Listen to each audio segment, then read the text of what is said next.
तो टोक्यो के कुछ इंसान जब वो ट्रेन में ट्रैवल कर रहे होते हैं तो अचानक से ही उनकी ट्रेन पहुंच जाती है एक ऐसे समय में जहां पर कुछ भी नहीं बचा हुआ था। और जब ये बात उन लोगों को समझ में आती है कि वो समय में काफ़ी ज़्यादा आगे आ गए हैं, तो वो कोशिश करने लगते हैं कि वो अपने आप को ज़िंदा रख सकें। और उस वक्त तक इन लोगों के दिमाग में यही बात चल रही थी कि ये लोग यहाँ पर कितने समय तक ज़िंदा रह सकते हैं और ये कभी अपने समय में वापस जा भी पाएंगे या फिर नहीं। तो कहानी की शुरुआत होती है टोक्यो में, जहाँ पर हम लोग सभी लोगों को देख पाते हैं जो कि अपने काम में काफ़ी ज़्यादा बिजी थे। हम लोग कुछ लोगों को देख पाते हैं जो कि भागते हुए ट्रेन को पकड़ने की कोशिश कर रहे थे ताकि वो जल्दी से जल्दी अपने ऑफिस में पहुंच सकें।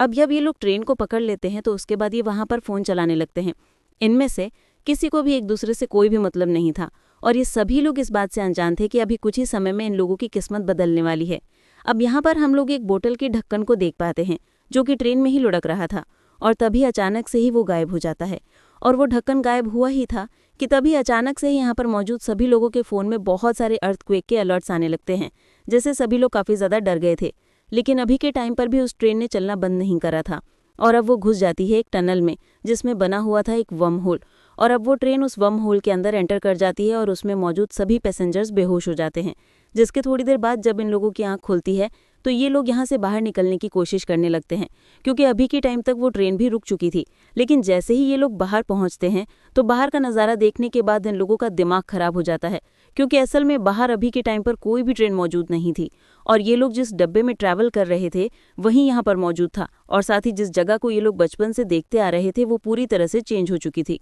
जहाँ पर पहले बहुत बड़ी बड़ी बिल्डिंग्स हुआ करती थी, यहाँ पर बस दूर दूर तक जंगल फैला हुआ था। और ये पूरा नज़ारा देखने के बाद तो ये लोग काफ़ी ज़्यादा शॉक्ड होते हैं। जिसके बाद यहाँ पर हम लोग सैम नाम के एक आदमी को देख पाते हैं जो कि यहाँ पर मौजूद सभी लोगों की जांच करने की कोशिश कर रहा था, क्योंकि रियल लाइफ में वो एक फायर फाइटर था और उसे बहुत अच्छे से अंदाजा था कि ऐसे समय में लोगों को कैसे संभाला जाता है। तब सैम यहाँ पर मौजूद सभी लोगों की जांच करता है जो कि सच में काफ़ी ज़्यादा घबराए हुए थे। और अब यहाँ पर हम लोग यूमी नाम की एक लड़की को देख पाते हैं जो कि सैम को पहले से जानती थी। और यहाँ पर हम लोग ये भी जान पाते हैं कि असल में यूमी सैम को काफ़ी ज़्यादा पसंद करती है, क्योंकि जब एक समय पे यूमी अपने कॉलेज में फायर फाइटर का कोर्स कर रही थी तब वहाँ पर सैम आया था ताकि वो उन लोगों को काफ़ी सारी चीज़ें सिखा सके। और वहीं हम लोग 2023 में देख पाते हैं जहाँ पर मौजूद सभी लोग काफ़ी ज़्यादा घबराए हुए थे, क्योंकि किसी के भी ये बात समझ में नहीं आ रही थी कि ऐसे किसी चलती ट्रेन के 2 डब्बे कैसे गायब हो सकते हैं। और इसका मतलब साफ था कि अभी के टाइम पर वहाँ पर सिर्फ एक ही डब्बा गायब नहीं था, बल्कि एक दूसरा डब्बा भी गायब था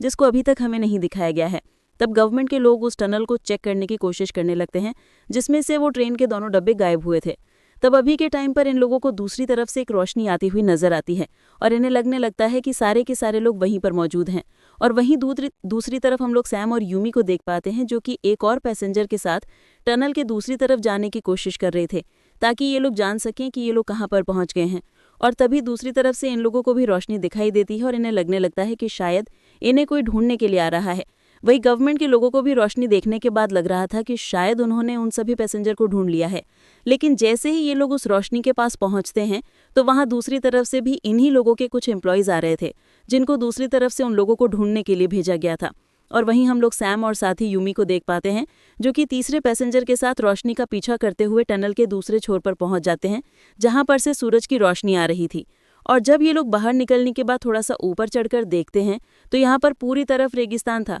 जो चीज़ देखने के बाद ये सभी लोग काफ़ी ज़्यादा डर जाते हैं, क्योंकि इन तीनों में से किसी के भी ये बात समझ में नहीं आ रही थी कि आखिरकार ये लोग पहुंच कहाँ पर गए हैं। और अब ये लोग वहाँ पर मौजूद उस जगह की वीडियोस बना लेते हैं ताकि ये लोग बाकी पैसेंजर के पास जाकर उन सबको ये सारी चीज़ें दिखा सकें।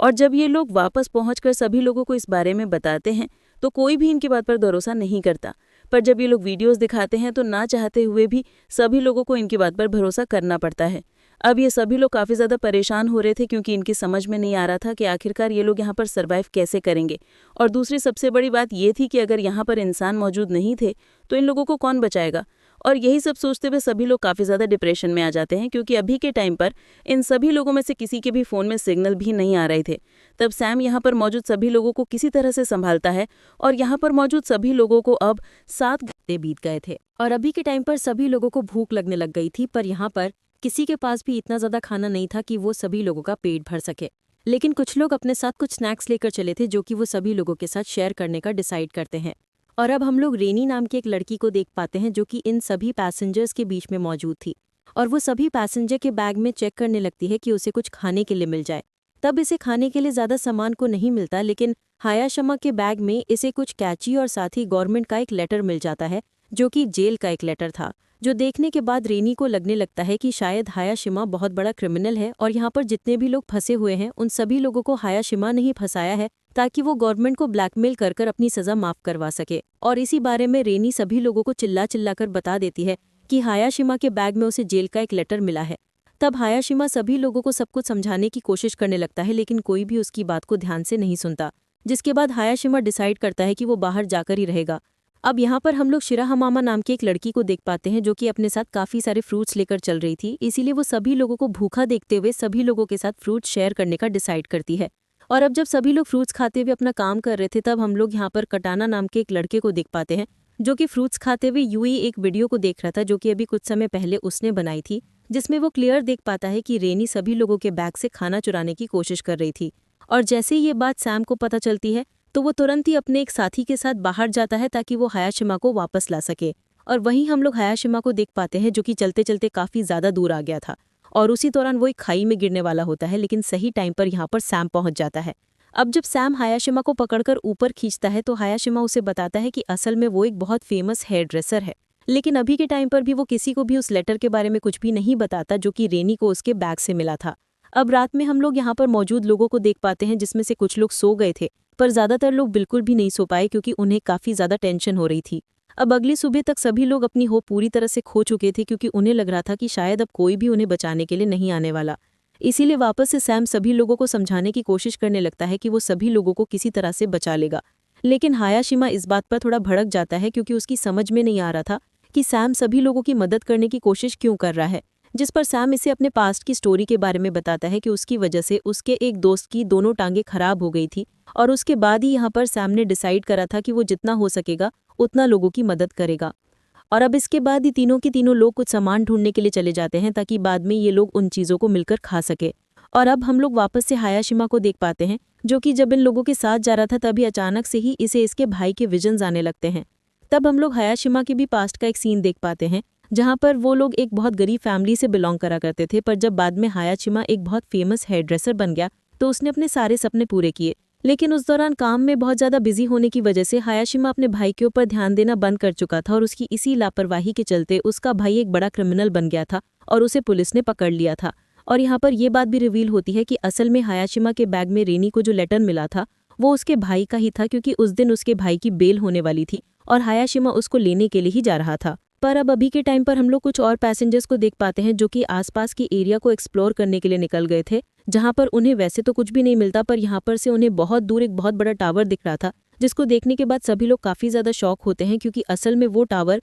2026 तक कंप्लीट होने वाला था और उसके बारे में ही काफ़ी ज़्यादा एडवर्टाइजमेंट चल रही थी। और साथ ही यहाँ पर हम लोग एक बायोलॉजिस्ट को भी देख पाते हैं, जिसको एक प्लांट मिला था, जो कि आज से लगभग 30 साल बाद उगने वाला था। जो चीज़ देखने के बाद सभी लोगों को ये बात समझ में आ गई थी कि वो किसी तरह से फ्यूचर में आ चुके हैं। और ये चीज़ जानने के बाद सभी लोग काफ़ी ज़्यादा शॉक होते हैं कि फ्यूचर में दुनिया की इतनी बुरी हालत होने वाली है। और वहीं हम लोग 2023 में देख पाते हैं कि सभी लोग अभी भी काफ़ी ज़्यादा परेशान थे, क्योंकि अभी तक भी उन्हें कोई क्लू नहीं मिला था कि आखिरकार वो डब्बे कहाँ गए। इसीलिए वो लोग न्यूज़ में इस चीज़ की ऑफिशियल अनाउंसमेंट कर देते हैं कि एक ट्रेन के 2 डब्बे गायब हो गए हैं, जिसमें लगभग 100 पैसेंजर मौजूद थे। वहीं रात में हम लोग फ्यूचर में सैम को देख पाते हैं, जो कि यूमी के साथ मिलकर ट्रेन की छत पर एक पॉलिथिन बिछा रहा था, ताकि वो यहाँ पर मौजूद ओस को इकट्ठा कर सके। अब अगले दिन तक यहाँ पर मौजूद सभी लोगों को काफ़ी ज़्यादा प्यास लगी हुई थी। तभी यहाँ पर मौजूद बायोलॉजिस्ट बताता है कि उसे पास में ही एक प्लांट मिला है, जो कि तभी कहीं पर रुकता है जब वहाँ पर वाटरफॉल मौजूद हो। जो चीज़ देखने के बाद सभी लोगों को ये बात समझ में आ गई थी कि वो किसी तरह से फ्यूचर में आ चुके हैं। सुनने के बाद सैम डिसाइड करता है कि वो यहाँ पर मौजूद वाटरफॉल को ढूंढेगा, ताकि वो सभी लोगों की पानी पीने के प्रॉब्लम को मिटा सके। और इसीलिए वो उस बायोलॉजिस्ट यूमी और साथ ही हिया शमा को अपने साथ लेकर निकल जाता है, ताकि वो जल्दी से जल्दी वाटरफॉल को ढूंढ सके। तब ये लोग वाटरफॉल को ढूंढते हुए एक पहाड़ के पास पहुंच जाते हैं, जो कि काफ़ी ज़्यादा ऊपर था। और उसको देखने के बाद ये लोग समझ जाते हैं कि हो ना हो वहाँ पर ही पानी मौजूद हो सकता है। इसीलिए वापस आकर ये लोग एक रस्सी बनाते हैं, ताकि सैम उन पहाड़ों के ऊपर चढ़ सके। फिर जैसे ही सैम वहाँ पर रस्सी लेकर पहुँचता है, तो वहाँ पर उसे पानी मिल जाता है, जिससे सभी लोग काफ़ी ज़्यादा खुश होते हैं। तभी ऊंचाई से सैम ये भी नोटिस करता है कि जहाँ पर पहले कभी टोक्यो सिटी मौजूद हुआ करती थी, वहाँ पर आज बस एक बहुत बड़ा समंदर मौजूद है। और अब जब ये वापस आकर इस बारे में बाकी सभी लोगों को बताता है तो सभी लोग और ज़्यादा परेशान हो जाते हैं, क्योंकि किसी को भी ये बात समझ में नहीं आ रही थी कि फ्यूचर में ऐसा क्या होगा जिससे सभी लोग खत्म हो जाएंगे। अब रात में हम लोग देख पाते हैं कि सभी लोग सो रहे थे, तब यहाँ पर मौजूद एक पैसेंजर जिसका नाम तनाका था, वो बाहर जाता है और वहाँ पर कुछ चीज़ों को ढूंढने लगता है। और तभी अचानक से ही कोई तनाका के ऊपर अटैक करता है। और जब तनाका आकर इस बारे में सभी लोगों को बताता है तो कोई भी इसकी बात पर भरोसा नहीं करता, क्योंकि सभी लोगों को लग रहा था कि शायद उनके अलावा यहाँ पर कोई और मौजूद नहीं है। और तभी अचानक से यहाँ पर बारिश होने लगती है, जो चीज़ देखने के बाद सभी लोग काफ़ी ज़्यादा खुश हो गए थे, क्योंकि आज काफ़ी समय बाद उन्हें पीने के लिए इतना सारा पानी मिला था। और साथ ही इन लोगों ने काफ़ी सारा पानी भी इकट्ठा कर लिया था ताकि बाद में वो लोग उसका यूज़ कर सके। अब अगले दिन हम लोग बायोलॉजिस्ट को देख पाते हैं, जो कि यहाँ पर कुछ बेरीज और साथ ही कुछ प्लांट्स को ढूंढता है जिनको खाया जा सकता था। और अब इसीलिए काफ़ी सारे लोग यहाँ से बाहर चले जाते ताकि वो सभी लोगों के लिए खाना इकट्ठा कर सके। लेकिन हम लोग यूमी को देख पाते हैं, जो कि जब अपनी एक साथी के साथ बेरीज ढूंढने की कोशिश कर रही थी, तब धोखे से वो कुछ पॉइजन बेरी को खा लेती है, जिससे उसकी तबीयत काफ़ी ज़्यादा बिगड़ गई थी। साथ ही सैम यहाँ पर काफ़ी ज़्यादा टेंशन में आ जाता है, क्योंकि वो खुद भी यूमी को काफ़ी ज़्यादा पसंद करता था। अब जब यूमी को वापस से ट्रेन के डब्बे में लेकर आया जाता है तो यहाँ पर मौजूद सभी लोग यूमी का बहुत अच्छे से ख्याल रखने लगते हैं, और अब किसी तरह से यूमी की जान को भी बचा लिया जाता है। साथ ही यहाँ पर अब सभी लोगों को ये बात समझ में आ गई थी कि वो यहाँ पर अकेले नहीं है। अब इतने में लिया जाता है। साथ ही यहाँ पर अब सभी लोगों को ये बात समझ में आ गई थी कि अगर वो इसी तरह से हाथ पर हाथ धरकर बैठे रहेंगे तो सभी लोग बहुत बुरी तरह से मारे जाएंगे। इसीलिए अगले दिन से सभी लोग साथ में मिलकर काम करने का डिसाइड करते हैं। अब आज रात के लिए इन्होंने साथ में काम कर काफ़ी सारी चीज़ें जमा कर ली थी, जिसके बाद ये लोग पार्टी के तौर पर उन सभी चीज़ों को खाते हैं। पर यहाँ पर मौजूद सभी लोगों को और ज़्यादा परेशानी होने लगती है, क्योंकि अभी के टाइम पर भी इन्हीं सभी में से कुछ लोगों ने कुछ ऐसी बेरीज को जमा कर लिया था जो कि खाने वाली बेरीज की तरह ही लगा करती थी, पर असल में वो सारी की सारी बेरीज पॉइजनस थी। तभी अशीमा को लगने लगता है कि शायद ये सारा का सारा काम तनाका का है, क्योंकि असल में इन लोगों ने तनाका को यहाँ से निकाल दिया था, क्योंकि तनाका ने हियाशिमा की कैंची को चुराने की कोशिश करी थी। इसीलिए हियाशिमा उसको ढूंढने के लिए गुस्से में जंगल में जाने लगता है। तब सैम उसे किसी तरह से रोकता है और खुद ही तनाका को ढूंढने के लिए चला जाता है। अब जब वो सुबह वापस आता है तो उसे तनाका तो नहीं मिला था, पर उसने सैम के उन कैचों को ढूंढ लिया था जो कि तनाका ने जंगल में घुमा दी थी। अब यहाँ पर मौजूद बायोलॉजिस्ट को कुछ ऐसे साइंस भी मिलते हैं कि यहाँ पर कोई रिवर मौजूद हो सकती है, और अगर रिवर मौजूद होगी तो वहाँ पर से वो लोग मछली पकड़कर भी खा सकते हैं। तब बायोलॉजिस्ट अपने साथ कुछ पैसेंजर को लेकर उस रिवर को ढूंढने के लिए चला जाता है। तभी अचानक से ही यहाँ पर एक अनजान आदमी उनके ऊपर अटैक करता है और इनके एक साथी को बहुत बुरी तरह से घायल कर देता है। जिसके बाद जब उस घायल आदमी को वापस लेकर आया जाता है तो किसी तरह से सभी लोग मिलकर उसका इलाज तो कर देते हैं, पर यहाँ पर अभी भी उसकी हालत काफ़ी ज़्यादा खराब थी। साथ ही अभी तक यहाँ पर मौजूद सभी लोगों को ये बात भी समझ में आ गई थी कि वो यहाँ पर अकेले नहीं हैं। अब इतने में ही यहाँ पर तनाका पहुँच जाता है, जो कि सभी लोगों को बताता है कि असल में पहले वो एक सिक्योरिटी कंपनी में काम करा करता था,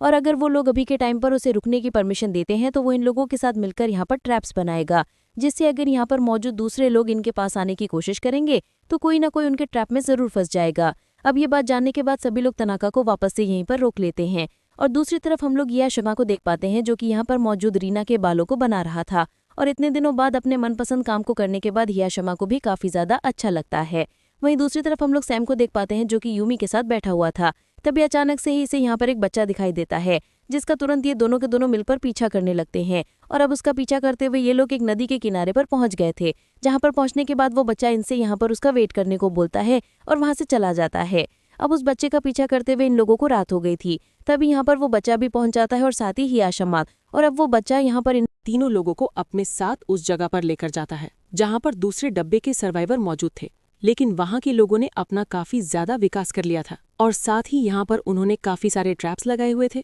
और काफी सारी वॉल्स भी, जो चीज देखने के बाद सैम और बाकी लोग काफी ज्यादा शॉक हुए थे। साथ ही वो यहाँ पर इन सभी लोगों के लीडर से भी मिलता है, जिसका नाम था यूमोटो। तब सैम यहाँ पर यूमोटो को बताता है कि असल में उसके कुछ साथियों ने इनके एक साथी के ऊपर अटैक करा था। तब यूमोटो अपने उस साथी को बुलाता है जिसने ये काम करा था, और अब जैसे ही वो आदमी सैम के सामने आता है तो वो सैम से इस चीज के लिए माफी मांगने लगता है। साथ ही यहाँ पर सैम यूमो से बताता है कि उसे यहाँ पर काफी सारी चीजें मिली है, और तब यहाँ पर यूमो भी अपनी काफी सारी इन्फॉर्मेशन इन लोगों के साथ शेयर करता है कि असल में जब वो लोग यहाँ पर पहुंचे थे तब यहाँ पर उन्हें एक बोट मिली थी जिसके अंदर एक रेडियो भी था, पर वो रेडियो खराब था। तब यूमोरी किसी तरह से उस रेडियो को सही करा और उसके बाद उस पर सिग्नल ढूंढने की कोशिश करने लगा, जिसमें भी वो किसी तरह से कामयाब हो गया, और उसे कनाडा से कुछ सिग्नल आए जिससे उसे पता चला कि असल में वो 2060 में पहुंच गए हैं, और साथ ही उसे ये बात भी पता चली कि इस दुनिया का विनाश 2026 में ही हो गया था। असल में उस समय की सभी स्पेस एजेंसीज लगातार काफी सारी सैटेलाइट लॉन्च करने जा रही थी ताकि वो स्पेस के बारे में ज्यादा से ज्यादा इन्फॉर्मेशन निकाल सके, और उनमें से ही एक सैटेलाइट एक एस्टेरॉइड से टकरा गई, जिसके बाद वो एस्टेरॉइड आकर अर्थ से टकरा गया और उसी के बाद सभी लोग यहाँ पर मारे गए। अब जब सैम वापस से यूमोटो से रेडियो के बारे में पूछता है तो यूमो इसे बताता है कि अचानक से ही वो सारे सिग्नल्स गायब हो गए जो कि इसे आ रहे थे, जिसके बाद कभी भी वापस से इसका उन लोगों से कांटेक्ट नहीं हुआ। अब ये सारी चीजें जानने के बाद सैम को और ज्यादा टेंशन होने लगती है कि वो अपने साथियों के साथ यहाँ से कैसे निकलेगा। अब इस बारे में सैम जाकर अपने बाकी सभी साथियों को बताता है कि वो लोग धोखे से 2060 में पहुंच गए हैं। जो चीज जानने के बाद सभी लोगों को लगने लगता है शायद भगवान ने इन्हें एक मौका दिया है ताकि ये किसी तरह से फ्यूचर में होने वाली तबाही को रोक सकें। अब इस बारे में जानने के बाद सभी लोग कोशिश करने लगते हैं कि ये किसी तरह से वापस से पास्ट में जा पाएं, लेकिन काफी देर तक अपने दिमाग के घोड़े चलाने के बावजूद भी किसी को कोई भी आइडिया नहीं मिलता। इसीलिए ये लोग पास के तालाब में जाते हैं, जहां पर से थोड़ी देर नहाने के बाद ये लोग काफी सारी मछलियां पकड़ कर लाते हैं। वहीं हम लोग तनाका को देख पाते हैं जो कि काफी ज्यादा अकेला फील कर रहा था, क्योंकि पहली बात तो कोई उससे सही से बात नहीं करता था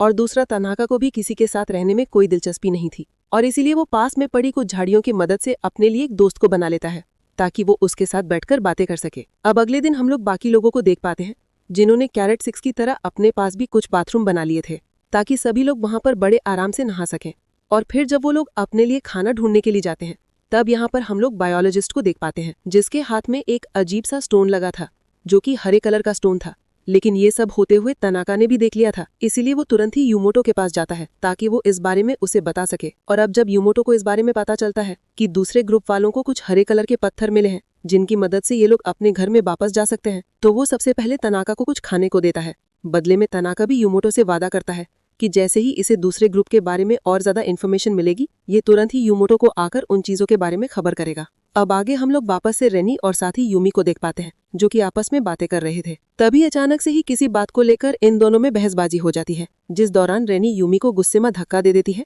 और यूमी जाकर एक गड्ढे में गिरती है जिसमें पहले से ही एक इंसान की लाश पड़ी हुई थी, जो चीज देखने के बाद सभी लोग काफी ज्यादा शॉक हुए थे। दूसरी तरफ हम लोग तनाका को देख पाते हैं जो कि उसी मछली को खाते हुए अखबार को पढ़ रहा था। अब हम लोग वापस से रेनी और साथ ही यूमी को देख पाते हैं जिनके पास कुछ कैरेट 6 के लोग पहुंच गए थे, और जैसे ही वो लोग यहाँ पर पहुंचते हैं वैसे ही वो इन दोनों के ऊपर हमला कर देते हैं। तब रेनी तो किसी तरह से अपनी जान बचाते हुए यहाँ से भाग जाती है, लेकिन यूमी वहीं पर फंस गई थी। अब रेनी भागती हुई पहुंच जाती है सीधा सैम के पास, और जब सैम को इन सब चीजों के बारे में पता चलता है तो वो तुरंत ही हियाशिमा के साथ निकल जाता है ताकि वो यूमी को बचा सके। लेकिन जब तक वो उस जगह पर पहुंचता है जहां पर अभी थोड़ी देर पहले कैरेट 6 के लोगों के साथ यूमी मौजूद थी, तब तक यूमी और साथ ही कैरेट 6 के लोग वहां से जा चुके थे। और अब हम लोग यूमी को देख पाते हैं जो कि उन लोगों से बचती हुई कहीं पर भागने की कोशिश कर रही थी, और अब ये भागती हुई एक बोट में चढ़ गई थी ताकि ये वहां पर छुप सके। अब दूसरी तरफ हम लोग सैम और साथ ही हियाशिमा को देख पाते हैं जो कि कैरेट 6 के लोगों के ऊपर अटैक करने के लिए चले गए थे। अब जब यूमो को इस बारे में पता चलता है कि उसके साथियों ने ऐसा काम करा है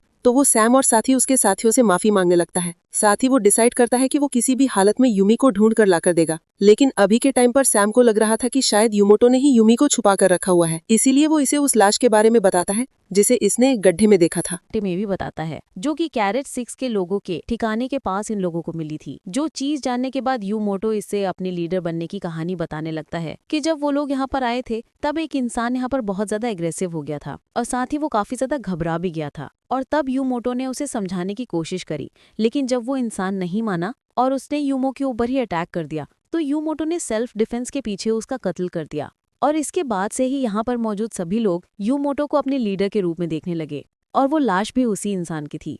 अब जब ये बात सैम और साथ ही हियाशिमा को पता चलती है तो वो अपने बेस में वापस लौट जाते हैं, जहाँ पर जाने के बाद वो कोशिश करते हैं ताकि वो कुछ वेपन्स बना सकें। और दूसरी तरफ हम लोग यूमोटो को देख पाते हैं जो कि जब अपनी बोट में वापस लौटता है तो वहां पर वो रेडियो में लोगों से बात करने की कोशिश करने लगता है, लेकिन यूमी जो कि उसी बोट में छुपी हुई थी वो यूमोटो को ये सब करते हुए देख लेती है। साथ ही उसे ये बात भी पता चलती है कि यूमोटो बाकी सबको बेवकूफ़ बना रहा है, और ऐसा इसी वजह से क्योंकि असल में वो जिस रेडियो के थ्रू बाकी लोगों से कांटेक्ट करने की कोशिश कर रहा था उसकी तो तार ही टूटी हुई थी। अब जब यूमी बाहर आकर यूमोटो से सबका कारण पूछती है तो यूमोटो इसे बताता है कि असल में वो यहाँ पर लीडर बनकर ही रहना चाहता है, वो पास्ट में वापस नहीं जाना चाहता क्योंकि पास्ट में उसे कोई भी तवज्जो नहीं देता था। लेकिन यूमी ने डिसाइड कर लिया था कि जैसे ही वो यहाँ से बाहर निकलेगी वैसे ही वो इस सब के बारे में बाकी सभी लोगों को बता देगी। तब यूमो इसे रोकने की कोशिश करने लगता है, लेकिन जब यूमी इसकी बात को नहीं मानती तो यूमो इसे यहीं पर बांधकर यहाँ से चला जाता है। अब रात में हम लोग सैम और साथ ही उसके साथियों को देख पाते हैं,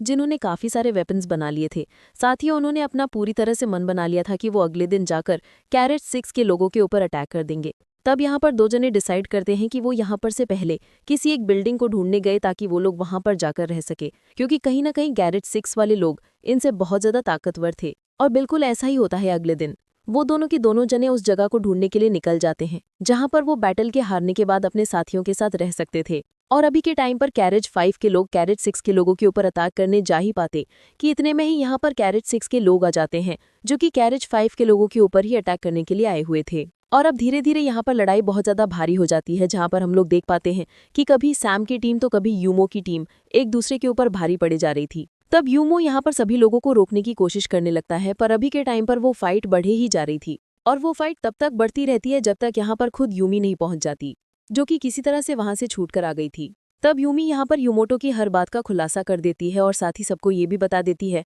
कि यूमोटो अभी तक इन सभी लोगों को धोखा दे रहा था, जिस पर यूमोटो सभी लोगों को बताता है कि असल में उसने ये सब इसी वजह से करा ताकि लोग किसी भी होप को ना खोए, उन्हें ये होप बनी रहे कि वो वापस से पास्ट में जा सकते हैं, क्योंकि अभी के टाइम पर अगर वो लोग हार मान जाते तो कहीं ना कहीं काफी सारे लोग सुसाइड भी कर सकते थे। और ये बात कहीं ना कहीं सैम को भी काफी ज्यादा अच्छी लगती है। लेकिन अभी के टाइम पर यूमोटो ने डिसाइड कर लिया था कि वो अपनी लीडरशिप को छोड़ देगा, इसीलिए वो वहां पर एक डायरी को छोड़कर जाता है, जो कि उसे शिप के अंदर से ही मिली थी। साथ ही उसी में सारी की सारी इन्फॉर्मेशन लिखी हुई थी कि 2026 में अर्थ कैसे तबाह हुई। अब वहीं हम लोग उन दो जनों को देख पाते हैं जो कि उस बिल्डिंग को ढूंढने के लिए गए थे। तब उन्हें अचानक से ही एक टावर दिखाई देता है, जिसके अंदर भी काफी सारे वैसे ही ग्रीन पत्थर रखे हुए थे। अब हम लोग 2023 में डेब नाम के एक साइंटिस्ट को देख पाते हैं, जिसे टनल की स्टडी करने के बाद पता चल गया था कि जिस टाइम पर ट्रेन के डब्बे गायब हुए उस टाइम पर टनल में एक वर्म होल बन गया था, जो कि असल में एक सुपरनोवा एक्सप्लोजन के कारण बना था। अब सुपरनोवा एक्सप्लोजन दरअसल एक फिनोमेना है जिसमें जब एक स्टार बहुत ज़्यादा बूढ़ा हो जाता है तो वो अचानक से अपने मरने के दौरान एक बहुत बड़े अमाउंट में एनर्जी रिलीज करता है। और जिस टाइम पर वो एनर्जी रिलीज हुई थी उसी टाइम पर वो वर्म होल बना था, जिसमें 2023 और साथ ही 2060 की टाइमलाइन को एक साथ जोड़ दिया। और वहीं हम लोग 2060 में देख पाते हैं, जहां पर इसी सुपरनोवा वाली फेनोमेना को एक इंसान बाकी सभी पैसेंजर को एक्सप्लेन करा था। लेकिन तभी अचानक से यहाँ पर एक बहुत बड़ा तूफान आने लगता है, जिसे देखने के बाद सभी लोग वापस से उसी डब्बे के अंदर चले जाते हैं जो कि इन्हें 2060 में लेकर आया था। अब तूफान इतना ज्यादा बड़ा था कि तनाका डिसाइड करता है कि वो उसी टनल के अंदर चला जाएगा जिसके अंदर से ट्रेन बाहर आई थी, और इसीलिए वो उस डब्बे के इमरजेंसी गेट को खोल देता है। जिसके बाद जब ये लोग टनल के अंदर पहुंचते हैं तो ये लोग देखते हैं कि वहां पर एक वर्म होल बना हुआ था, जो कि धीरे धीरे आसपास की हल्की चीजों को अपने अंदर खींच रहा था। और इतने में ही वो तनाका के उस डॉल को भी अपने अंदर खींच लेता है, जो कि तनाका ने अकेलेपन से बचने के लिए बनाई थी। अब सब लोग उस वर्म होल के बारे में समझ ही पाते कि इतने में ही बाहर चल रहा तूफान पूरी तरह से बंद हो जाता है, और जैसे ही वो तूफान बंद होता है वैसे ही ये वर्म होल भी पूरी तरह से गायब हो जाता है, वहां से बंद हो जाता है। अब वापस से सीन 2023 में आता है, जहां पर हम लोग एक डिटेक्टिव को देख पाते हैं जो कि उसी जगह पर खड़ा हुआ था जहां से तनाका की डॉल गायब होकर वर्म हॉल में चली गई थी। और अब वो डॉल आकर अचानक से डिटेक्टिव के लगती है, जिसको देखने के बाद वो काफी ज्यादा शॉक होता है। वहीं हम लोग 2060 में देख पाते हैं, जहां पर सैम और उसके साथियों को समझ में आ गया था कि इन्हें वापस से वर्म होल को बनाने के लिए इन्हें किसी सोलेनाइड ऑब्जेक्ट की जरूरत पड़ेगी, और साथ ही इन्हें इलेक्ट्रिसिटी की भी जरूरत थी। इसीलिए ये लोग किसी पावर स्टेशन को ढूंढने लगते हैं, जो कि अभी के टाइम पर जमीन के अंदर दफन हो चुका था। और अब कुछ घंटों की मेहनत के बाद ये लोग उस चीज में सफल भी हो जाते हैं, जहां पर ये लोग उस पावर स्टेशन को ढूंढ लेते हैं, जो कि जमीन के अंदर मानो इस तरह से गड़ा हुआ था कि जैसे आज से पहले कभी उसका कोई नामो निशान ही ना हो। तब यहाँ पर से सैम और उसके साथी अपने जरूरत के सामान को इकट्ठा करते हैं और पहुंच जाते हैं वापस से उसी डब्बे के पास, जहां पर जाने के बाद ये लोग उस डब्बे के एक कोने को एक सोलोनाइट की तरह यूज करने वाले थे। और अब जैसे ही ये लोग इसमें इलेक्ट्रिसिटी देना चालू करते हैं, वैसे ही वहां पर एक वर्म होल बनने लगता है, जो चीज देखने के बाद सभी लोग काफी ज्यादा खुश हो गए थे। अब एक एक करके सभी लोग वापस से उस वर्म होल के अंदर जाने लगते हैं, पर यहाँ पर तनाका अकेला ही रुक जाता है, क्योंकि वो नहीं चाहता था कि वो यहाँ से वापस जाए। अब इसीलिए सभी लोग तनाका से आखिरी अलविदा लेते हैं और यहाँ पर से डब्बे में चढ़ जाते हैं। फिर जैसे ही बाहर स्ट्रॉम आता है, वैसे ही वो वर्म होल वहां पर वापस से खुल जाता है, और अब इनका कैरेज भी उस वर्म होल के अंदर चला जाता है, जिसको देखने के बाद सभी लोग काफी ज्यादा खुश होते हैं। जिसके थोड़ी देर बाद जब इनकी आंख खुलती है तो बाहर से इनके दरवाजे को कोई पीट रहा था, लेकिन जब बाहर से वो लोग अंदर आते हैं तो इन लोगों को पता चलता है कि ये धोखे से 2026 में आ गए हैं। जो चीज जानने के बाद सभी लोग काफी ज्यादा शॉक होते हैं, क्योंकि इसी साल में पूरी की पूरी धरती खत्म होने वाली थी। तब ये वहां पर मौजूद लोगों को समझाने की कोशिश करते हैं कि असल में ये लोग पास्ट से आए हैं और इस ईयर पूरी की पूरी अर्थ तबाह हो जाएगी, लेकिन इनकी बात पर कोई भी यकीन नहीं कर रहा था। सभी लोग समझ रहे थे कि शायद ये लोग नशा करते यहाँ पर लेटे हुए हैं। अब ये न्यूज़ भी पूरी तरह से वायरल हो जाती है कि 2023 में जो कैरेज गायब हुआ था अचानक से वो 2026 में पहुंच गया है। लेकिन अभी के टाइम पर तो ज्यादातर लोगों को इस बात पर भी भरोसा नहीं हो रहा था कि ये लोग असल में वही लोग हैं जो कि गायब हुए थे। लेकिन बाद में जब उन लोगों का मेडिकल एग्जामिनेशन कराया जाता है तो सभी लोगों के बारे में सबको पता चलता है कि असल में ये लोग वही हैं जो कि 2023 में गायब हो गए थे। अब पूरी दुनिया में कुछ लोग ऐसे भी मौजूद थे जो कि इन लोगों की बातों पर यकीन कर रहे थे, पर कुछ लोग ऐसे भी थे जो कि इन सभी लोगों को पागल बनाने की कोशिश कर रहे थे। अब वहीं हम लोग रे को देख पाते हैं, जिसको जब इन सब चीजों के बारे में पता चलता है तो वो तुरंत ही उन लोगों से मिलने के लिए जाता है, क्योंकि असल में उसने भी उसी एस्टेरॉइड के बारे में पढ़ा था जो कि कुछ समय में अर्थ से टकराने वाला था। साथ ही हम लोग एक और पैसेंजर को देख पाते हैं जो कि गवर्नमेंट अथॉरिटी में एक बहुत बड़े पोस्ट पर थी और साथ ही वो काफी ज्यादा रिच भी थी, इसीलिए वो सीधे चली जाती है डिफेंस मिनिस्टर से बात करने के लिए। और तब डिफेंस मिनिस्टर भी इसकी बात को बहुत अच्छी तरह से सुनती है और साथ ही वो इसे बताती है कि ये लोग पहले से ही इसके ऊपर वर्क कर रहे हैं, क्योंकि कुछ ही समय में यहाँ पर एक एस्टेरॉइड सच में टकराने वाला था और इसीलिए ये लोग कुछ ऐसे मिसाइल को बनाने की कोशिश कर रहे हैं जो कि उस एस्टेरॉइड से टकराकर उसकी डायरेक्शन को चेंज कर दे। अब ये सब जानने के बाद उस औरत को काफी ज्यादा सुकून मिलता है और वो बाकी सभी टीम मेंबर को इस बारे में इन्फॉर्मेशन होती है। अब धीरे धीरे वो दिन भी आ जाता है जिस दिन वो एस्टेरॉइड अर्थ से टकराने वाला था। तब यहाँ पर सभी लोगों की सांसें तमी में थी, क्योंकि उन्हें नहीं पता था कि वो आज के बाद जिंदा बचेंगे भी या फिर नहीं। इसीलिए सभी लोग एक साथ मिलते हैं और साथ में न्यूज को देखने लगते हैं, जहाँ पर इन्हें पता चलता है कि मिलिट्री अपने मिशन में सक्सेसफुल रही है और उसने उस मेटेरॉइड की डायरेक्शन को बदलकर पूरी तरह से ह्यूमैनिटी को बचा लिया है। जो चीज जानने के बाद सभी लोग काफी ज्यादा खुश होते हैं और इसी के साथ ये सीरीज भी यहीं पर खत्म होती है। तो उम्मीद है कि एक्सप्लेनेशन अच्छी लगी होगी। अगर एक्सप्लेनेशन अच्छी लगी हो तो चैनल को सब्सक्राइब करना और बेल नोटिफिकेशन को ऑल पे सिलेक्ट करना और वीडियो को भी लाइक करना। मैं ऐसी और मजेदार एक्सप्लेनेशन वीडियोस लाता रहूंगा। खैर, तब तक के लिए टाटा और गुड बाय।